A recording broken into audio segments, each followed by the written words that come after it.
Chercheur d'art à Paris, Olivier de Rinxin sur BFM Business. Chercheur d'art à la galerie Luxaise avec Anouk Van de Velde et Christine Guibert et l'artiste Nebet. Alors c'est un drôle de rassemblement là. Qu'est-ce qui fait qu'un jour, vous qui êtes dans l'horlogerie, vous vous rapprochez d'une personne qui est dans la communication et ni l'une ni l'autre n'êtes vraiment dans le monde de l'art? Alors en fait, on est parti d'une idée de notre conception de l'art, on va dire, et de notre expérience de la communication et de l'horlogerie. On a dit, voilà, pour nous, l'art, c'est quelque chose de vivant, pas statique. On veut quelque chose de dynamique et le relier à un objet qui a beaucoup d'affect. Donc c'est là où l'horlogerie et l'art se rejoignent et en faire un objet d'art mobile. Mais l'horlogerie, c'est une industrie. Alors bien sûr, il y a eu les Swatch qui ont utilisé de très nombreux grands artistes. Il y a Salvador Dali qui a fait faire des montres avec ses montres molles. Mais qu'est-ce qui vous a amené à ce concept nouveau que vous défendez maintenant? Nous, le concept, on l'a poussé jusqu'au bout, on l'a pensé pendant un bon moment ensemble. Et puis à un moment donné, on a dit il faut le réaliser, il faut le packager, il faut le montrer dans son ensemble. Pour nous, les montres Dali au départ, c'était quelque part une ébauche. Mais on n'est pas parti de là. Pour être tout à fait franche, on n'y avait même pas pensé à cet épisode-là. C'est vrai qu'on est parti en disant, voilà, nous, on veut que notre artiste réalise un tableau dans la montre directement et qu'on montre le cheminement de l'artiste, de son œuvre originale et l'œuvre miniature dans la montre directement dans notre galerie où on a associé le tableau en grand avec la montre et la miniature de la peinture. Laquelle de vous deux revendique la paternité de l'idée, pour autant qu'on puisse revendiquer une paternité? L'idée, on l'a eue ensemble. Je veux dire, on aimait bien l'art toutes les deux et l'horlogerie. Et au cours d'un dîner un soir, l'idée est venue avec des amis et nous sommes arrivés à cette conclusion. Et c'est pour ça que nous avons travaillé après avec des artistes que nous connaissions pour pouvoir lancer le projet. Oui, il faut passer à l'acte. Ouais. C'est quand même pas évident. Vous installez dans une galerie. Alors vous êtes Faubourg Saint-Honoré. On ne fait pas mieux à Paris. C'est le gratin du gratin. Dans la vie, parfois, il y a des opportunités qu'il faut saisir. Et puis, c'est Christine, justement, qui passait pour voir un bureau au 34 rue Faubourg Saint-Honoré. Et on est tombé sur la galerie, un coup de cœur. Bon, rassurez-nous, vous êtes en face de chez Hermès, mais c'est un peu moins cossu. C'est un peu moins cossu, mais quelque part, on peut peut-être bénéficier de la clientèle d'Hermès. Et je pense qu'aujourd'hui, le luxe se passe beaucoup dans cette rue, 34 du Faubourg Saint-Honoré. Nous avons un endroit qui est assez atypique. Au fond du couloir, quoi. Au fond d'un couloir de 15 mètres où nous avons des vitrines quand même. Alors, si vous nous autorisez, nous poussons avec vous la porte de la galerie Luxaise au 34 de la rue du Faubourg Saint-Honoré. Bonjour, nous sommes à la galerie Luxaise. Nous sommes situés à une très belle adresse au 34 rue du Faubourg Saint-Honoré. C'est le concept Luxaise Paris, c'est la co-création entre l'art et l'horlogerie. Donc nous demandons à un peintre de s'exprimer sur un tableau qui fait un grand format et avec la même idée qu'il en a, c'est s'exprimer sur un cadran de montre qui fait 34 mm. On appelle ça un duo d'œuvres d'art, c'est-à-dire qu'on propose à la vente le tableau et la montre. La montre qui représente une peinture miniature de l'artiste et le tableau duquel il s'est inspiré en grand format. Vous avez ici par exemple notre artiste Antoine Witt qui travaille avec de la poudre de marbre pastel et il a travaillé exactement de la même façon sur le petit cadran qui fait 34 mm. Vous avez ici notre deuxième artiste Nebet, qui lui travaille avec des acryliques. Donc lui, ça a été quand même une prouesse parce qu'il a l'habitude de s'exprimer dans des villes, sur des murs. Et là, il a fallu donc qu'il nous fasse un tableau, qu'il fasse une taille qui rentre dans la galerie. Et en plus, après, il a fallu qu'il trouve une technique pour travailler sur un cadran de montre. Et donc, il a trouvé un système avec des seringues pour pouvoir justement écrire sa signature en mettant ses acryliques dans une seringue. C'est du street art, c'est de l'art urbain, c'est street art, oui. Lui, il préférait qu'on parle de graffiti. Je suis désolée de le dire comme ça, mais il y met un point d'honneur.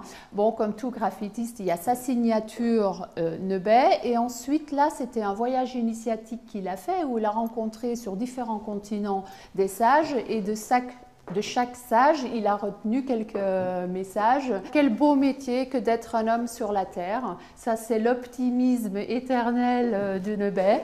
Donc en bas, vous avez notre peintre, notre artiste japonais qui est Mori Suzume. Lui travaille tout son dessin avec des pastels blanches, des pastels de couleur. Et il y a quelque chose qu'il a trouvé, c'est une technique qu'il a trouvée avec des Japonais, où il a mis au point une poudre. Et cette poudre, lorsqu'il la met sur ses tableaux, ça donne de la luminosité. Comme il dit, cette luminosité, vous pouvez la voir qu'avec des lumières noires. Et il dit, c'est plus moi qui travaille sur mon tableau, c'est la lumière qui me guide. Il a le grand avantage, lorsque le jeu de lumière est mis en place, que vous voyez apparaître les points lumineux sur le cadran. Si vous êtes en soirée, en boîte de nuit avec une lumière noire, vous avez votre monde qui est la magie.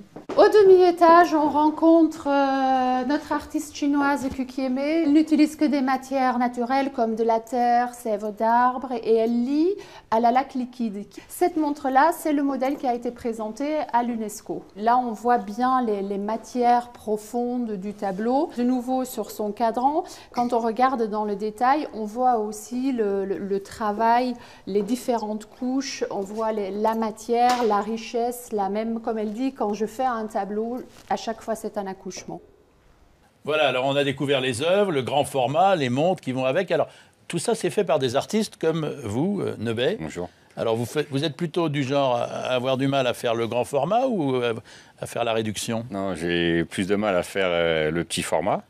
Mais justement, ça m'a permis de trouver des nouveaux outils pour réaliser un cadran de montre, parce que habituellement c'est vrai que je peux peindre des formats allant de 2 mètres sur 10 quand c'est en terrain vague. Sur Vous venez du street art, vous aussi? Non, moi je viens du graffiti. Vraiment, bon, moi je fais une petite différence, mais après, bon. Plutôt RER ou RATP? Ouais, plutôt autoroute, plutôt rue.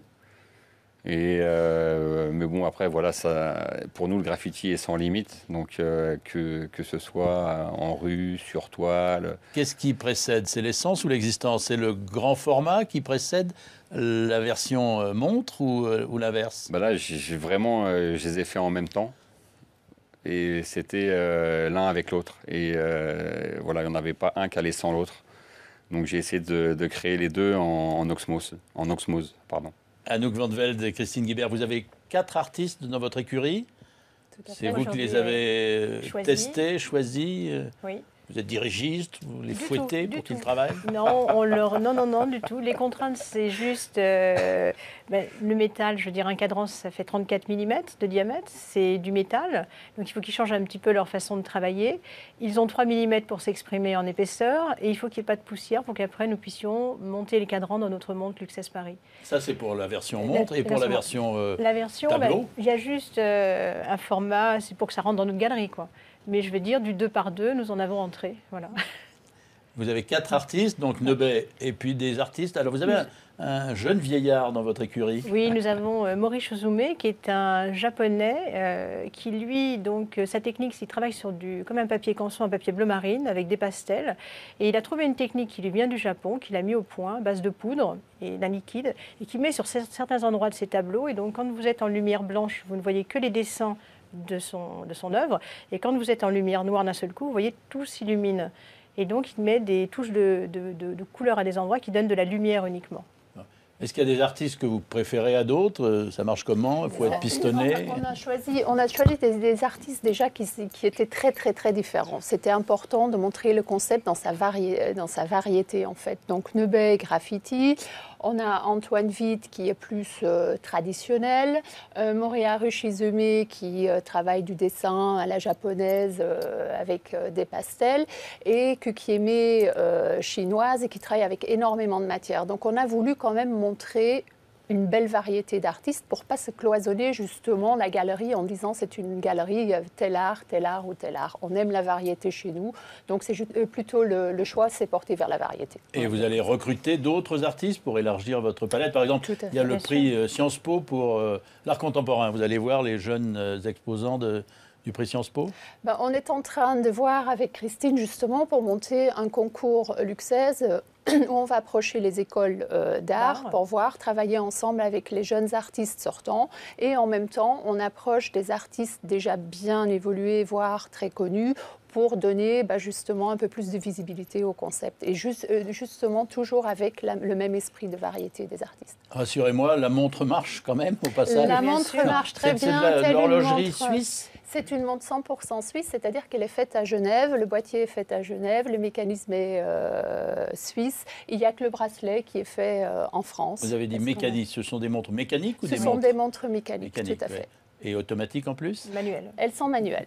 Donc, pour justement le côté affect, on remonte sa montre tous les matins, on a un contact avec. Voilà. Est-ce que l'artiste porte l'une de ses oui. œuvres au poignet? Ça part d'un grand format que vous avez fait? Ça part d'un grand format Très grand. qui doit faire Le kakémono. 7 ouais, mètres. voilà, 7 mètres sur 80 cm. Le bracelet en cuir. Le bracelet a été imprimé à chaud. Ah oui, alors chaud. vous a rajouté, vous Mécaloutil. faites des bracelets frappés. Ça fait Ouais, partie de l'œuvre. Nous, on aime bien le graffiti et aime sortir du cadre. Donc voilà, le cadre était relativement petit. Et si on peut aller jusque sur le bracelet, ben voilà, ça faisait partie du... Anouk Van de Velde, vous surfez sur la vague de la montre qui est à la mode. Quand on voit belle montre, quand on voit les revues qui proposent des montres à des prix de plus en plus importants, vous pensez surfer sur ce succès-là? Ce succès-là des montres, oui. De toute façon, je pense que la montre, il y a toujours eu des passionnés de montres et ça restera. Ça évolue vite, très vite. Maintenant, nous, notre objectif, c'est plutôt de positionner la montre en tant qu'œuvre d'art. Donc, si on a des salons à faire, ce sera plutôt des salons d'art. Voilà. Mais on achète les deux en même temps? On achète Tout à la fait. montre? Aujourd'hui, les ventes qui ont été réalisées ont été des ventes tableau-montre parce que le collectionneur, c'est avant tout un collectionneur d'art. Et lui, justement, il trouve qu'il y a de la plus-value à avoir les deux et que l'œuvre, une des deux œuvres ne se promène pas seule. Voilà, puis c'est du dernier chic, on regarde sa montre et on a le tableau qui va avec derrière. Anouk Van de Velde, Christine Guibert, merci. Merci à vous également, Nebet. C'est au 34 de la rue du Faubourg Saint-Honoré et ça s'appelle la Galerie Luxaise. Suite de Chercheurs d'art dans un instant.